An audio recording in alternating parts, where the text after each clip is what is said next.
कृषि कानूनों के खिलाफ किसानों का आंदोलन 30 दिन बाद भी जारी है। इस बीच आज नेशनल किसान संयुक्त मोर्चा बैठक करेगा। बैठक में केंद्र सरकार से आगे की बातचीत पर फैसला होगा।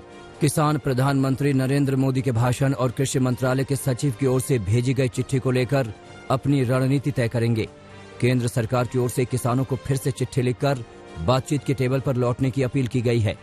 सरकार की चिट्ठी में कहा गया है कि वो सभी मुद्दों पर खुले मन से बातचीत के लिए तैयार है। साथ ही एमएसपी के बारे में लिखित आश्वासन देने के लिए भी तैयार है। किसानों ने आवश्यक वस्तु अधिनियम में संशोधन की बात भी उठाई थी। सरकार ने कहा कि नई मांग रखना तर्कसंगत नहीं, फिर भी उस पर चर्चा हो सकती है। किसानों के जारी प्रदर्शन के बीच अखिल भारतीय किसान संघर्ष समन्वय समिति ने शुक्रवार को कहा कि सरकार जानबूझकर किसानों की 3 कानून और बिजली बिल वापसी की मांग को नहीं पढ़ रही और अन्य मुद्दों की मांग कर रही है। किसानों ने जवाब में साफ लिखा था कि सवाल कानून वापसी का है, सुधार का नहीं है। वहीं AIKSCC ने आज धिक्कार दिवस और कॉर्पोरेट बहिष्कार करने की अपील की है। यही नहीं, उसने कहा है कि 27 दिसंबर को प्रधानमंत्री नरेंद्र मोदी के मन की बात कार्यक्रम के प्रसारण के समय उसके सदस्य थाली पीटेंगे। पश्चिम बंगाल की मुख्यमंत्री ममता बनर्जी ने प्रधानमंत्री नरेंद्र मोदी के आरोपों का जवाब दिया है। ममता बनर्जी ने ट्वीट कर कहा कि हमारे किसान भाई बहन नए कृषि कानूनों के विरोध में सड़कों पर हैं।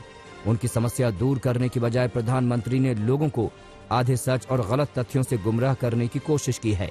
बीजेपी के नेतृत्व में केंद्र सरकार सहयोग नहीं कर रही और तुच्छ राजनीतिक फायदे के लिए सिर्फ दुष्प्रचार कर रही है।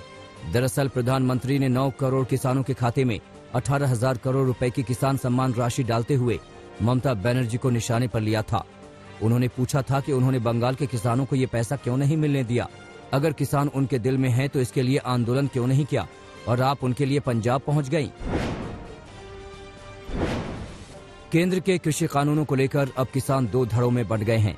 देश के किसानों का एक वर्ग ऐसा है जो केंद्र की कृषि कानूनों को किसानों के हक में बताता है, तो दूसरी तरफ सिंघू बॉर्डर और दिल्ली के दूसरे बॉर्डर पर बैठे किसान तीनों कानून रद्द करने की मांग कर रहे हैं। किसानों में भरोसा जगाने के लिए पीएम मोदी ने देश के कोने कोने में बैठे किसानों से बात की। उन किसानों ने कहा कि उन्हें कंपनियों से फसल का सौदा करने से ऊंची कीमत मिल रही है और जमीन भी सुरक्षित है। वहीं बाजार में जहां मर्जी हो वहां फसल बेचने की भी छूट है। दूसरी तरफ आंदोलनकारी किसान ऐसी कोशिश को सरकार का प्रोपागेंडा बता रहे हैं।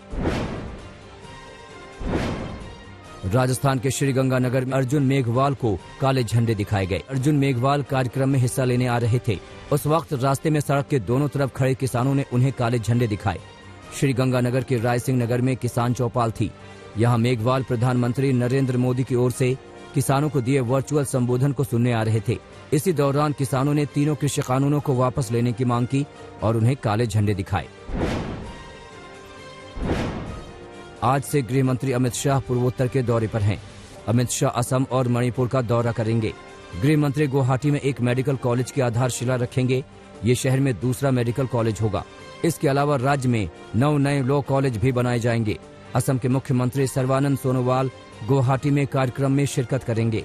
मणिपुर के मुख्यमंत्री एन बीरेन सिंह इम्फाल के कार्यक्रमों में मौजूद रहेंगे।